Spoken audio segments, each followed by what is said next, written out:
Hello, everybody. I just did a video yesterday. This one is going to be a real short one because something on TV that's been in the news has just disturbed me about. They're talking about these adopted children. I know you've heard the story about the little girl that was found dead in the back of her adopted father's truck, and her twin brother was in the front and he'd been badly burned. Well, these were adopted children. Some family members wanted to adopt them themselves, but the Department of Social Services said no. And then they deemed the people that did adopt them as fit parents to adopt these children, and this is what happened. There's another case somewhere, and it was just in the news yesterday, where the children of these adoptive parents, this is another set of adoptive parents, were found in dog cages. They made them eat dog food, they beat them, they put them in dog cages. There was another case in the news a couple of weeks ago of these adopted kids that were found locked in a closet and nobody at home. All this is happening because social services is not doing their job. Look at what happened to Zara Baker. Social services didn't do their job there. They said they investigated, they found nothing wrong, and this girl got chopped to bits and murdered. That reminded me of something that actually happened here back in I'm going too far. Back in 2003. This was the year after my husband died, and we had this neighbor lady that was just a little on the mental side. She wasn't always like that. And but anyway, she lived next door, and she would drink all the time. She would just drink endlessly. She used to come over here and buy beer and buy liquor, and sometimes I'd make $30 and $40, sometimes $50 a day off of her, because she was just constantly coming and buying, and she'd pay $3 for a beer. But anyway, I finally had to tell her, that I wasn't going to sell her anything anymore, because she just got ridiculous. She would start coming over to the house at like 7 o'clock in the morning, and which was just bizarre. And so anyway, they ended up, even though they owned their home, it was a double wide, even though they owned it, the park ended up evicting them because they weren't paying their lot rent.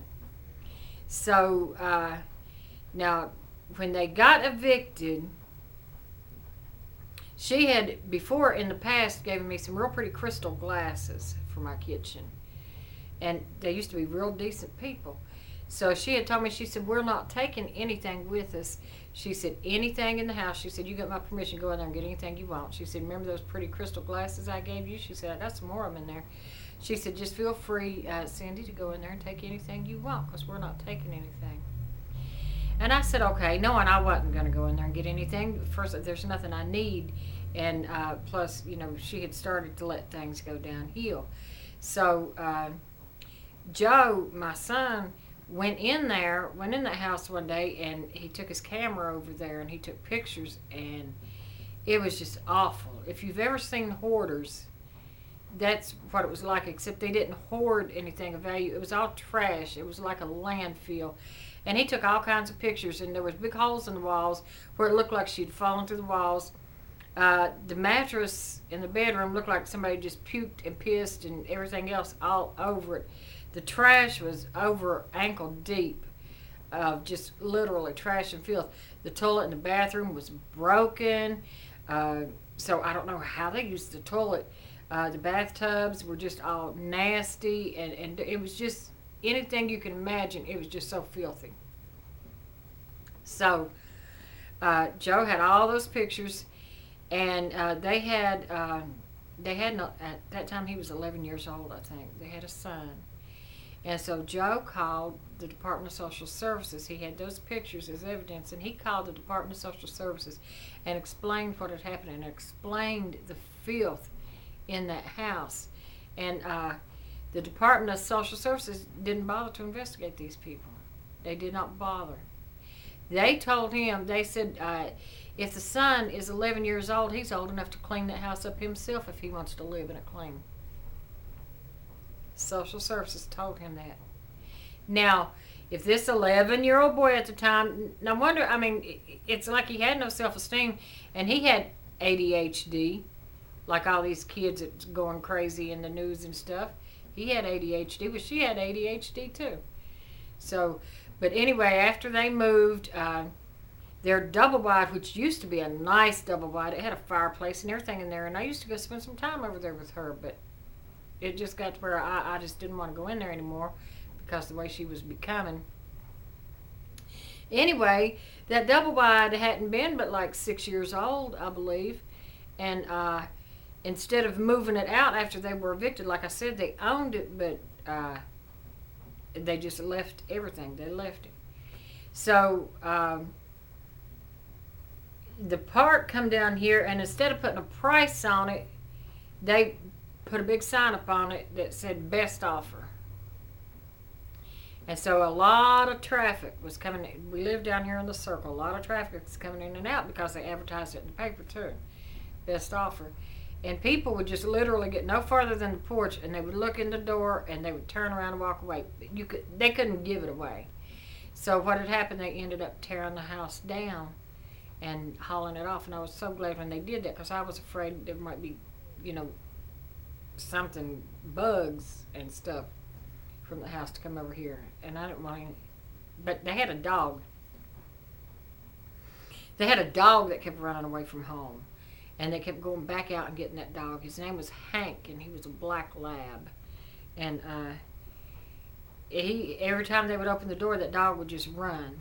He would be gone. So the neighbor across the street called the animal shelter. Now, see, animal shelter came out for the dog. The social services wouldn't come out to see about the child. But anyway, the animal control come down about the dog, and Hank was refusing to go back in that house. He would not go in there. And this is when my husband was still alive, right before my husband died.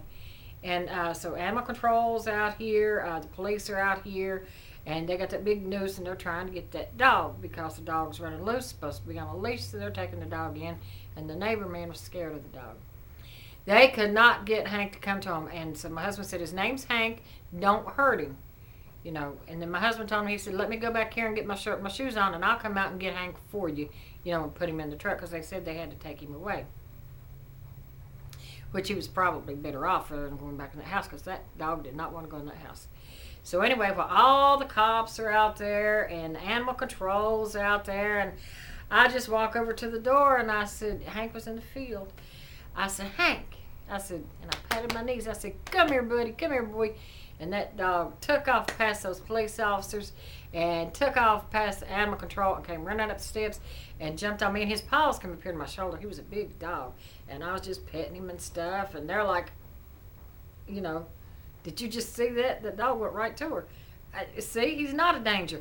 So then animal control even bought the leash. They bought a leash and handed it to my husband. My husband put a leash on him. And my husband is the one who took him out to the animal control van. And then they were left a note on the door that they could come back and get him, but they had to pay so much. They had to pay like a fine or something because he wasn't on a leash, and they could have him back. But they never went back and got their. They didn't even go get their own dog. And social services never investigated these people. I don't know. Like I said, I don't know what's going on with them now because not sure whatever happened to them, where they moved. I guess that boy would be 18 now, so. But I don't know whatever happened to him. And then I had another neighbor that lived across the street, and she was like a big burly type woman. She was married and had a son, but she would go around and she would cut people's grass, to make some extra money. So at that time, my other neighbor I had a riding lawnmower, but he used it and somehow broke something on the bottom of it. And then he took off and moved to New York with my lawnmower key. So I'm like, well, how am I supposed to cut my grass? So anyway, she said, well, she would cut my grass for me. And she would cut my grass and only charge me $12 to cut my grass. Well, that's perfect. So I would give her $12 to keep my grass cut. And she would cut it once a week. And then the kids, they live on the other end of the mobile home park. And it's a big park here. But they live way down on the other end. And so Joe was the manager at Food Line at the time, and he worked all kinds of crazy hours. So she said she would cut his grass too. So he was either asleep or at work during the time she would cut the grass. And she would always let me know a day or two ahead of time when she was going to do it. So I would tell Joe, and Joe would say, well, here's my money, tell her to go ahead and cut mine too. So she would come over here and she'd say, you want me to cut your grass? I said, yeah. I said, here's my money. And then I said, and this is for Joe. He'd already given it to me. I said, this is for Joe. He said, go ahead and cut his too. And that went on for a while until one day she come down here and she knocked on the door. She said, it's supposed to rain the rest of the week, so I thought if you want me to, I'll go ahead and get your grass today. I said, okay. So I paid her.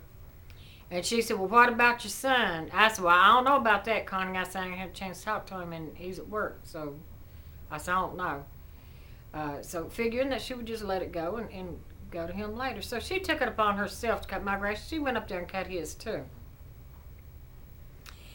even though he hadn't paid her yet. So I was out that evening, and when I came home, she was flagging me down, you know. And so I pull up in the driveway, and she comes over there, and she said, yeah, I went ahead and went up there and cut your son's grass. I said, I know. I said, I saw when I went by there. Meanwhile, I'm taking stuff out of the car. I knew she was wanting the money. I don't pay her to cut his grass. I just kept doing what I was doing. She said, yeah, I went up there and knocked on his door. And he said, yeah, go on down there and get it from Mama like you always do. Mama will pay you. I said, I turned around and looked at her. I said, I know you're a damn liar. I said, I'll tell you that right now. First of all, he ain't even home. He's at work. And second of all, I've never paid to have his grass cut. He pays his own way. She always paid for her son and took care of him and babied him, and he was a grown man. But I don't do that way with my kids. So she got mad that I wouldn't pay her. So she takes off back up there. I told her, I said, he's gone to work. I said, he'd be home tomorrow, you know. And that wouldn't have been a problem. If she'd waited and went up there the next day and got the money from him, that would not have been a problem. No, she didn't do that. And she goes up there and beats on the door, just beats on it. And Stephanie was home. My daughter was home. So Stephanie said she wouldn't open the door. And this woman starts cussing her out, calling her a bitch and everything else. If you don't give me my money, I'm going to throw trash all over your yard. Blah, blah, blah, blah, blah. So my daughter cussed her out and slammed the door in her face. And that's when, then she called Joe. That's when Joe decided he didn't tell her to cut his grass. And he wasn't going to pay her. Because the way she acted, he was not going to give her that money. So then the next week she comes over here like she's going to cut my grass, and I just opened the door and I look at her, you know. And she said, are you mad at me? I said, I think it's pretty dirty of you to do things the way you did, Connie. I said, you're a grown woman. I said, you shouldn't be acting this way. I said, you're no longer going to cut my grass. I'm going to take care of myself. You don't have to do that anymore. She got all teary-eyed and stuff like she was going to cry. She said, well, I don't want you to be mad at me. I said, you know, when you went up there and you called my daughter a bitch, you stepped over the line. And you're no longer welcome here. I want you off my property, blah, blah, blah. So she said, well, I guess I didn't know any better. I said, Connie, you're a grown woman. So finally she left, and she was about in tears, and she was crying. And a couple of weeks, she never did go back up there and ask the kids for that money. But a couple of weeks later, I came home and there was a note. I had this potted plant sitting out there, and there was a note under it. And she was apologizing, telling me she was sorry and saying she wanted to be friends. I ignored the note. And so then she came over a couple of weeks later with a big pile of tomatoes out of her garden in the backyard and brought them to me as a peace offering.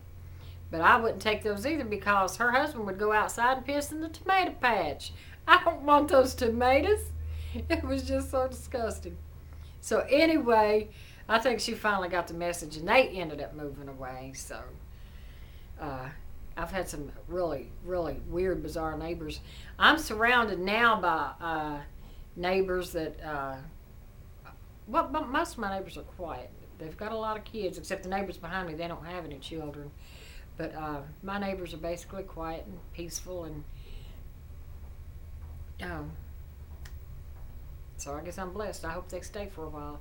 My kids, on the other hand, like I said, they live up the street, and their neighbors, are always throwing parties. My daughter's had to call the police on them for the music being so loud, and it's just weird. I said, I'm glad I live in the quiet part of the neighborhood. But anyway, I just had to rant and rave today about the social services and all that, and hearing that stuff on the news, and it brought to mind the little boy next door. and I hope he's okay to this day. And so, anyway, until next time, bye bye.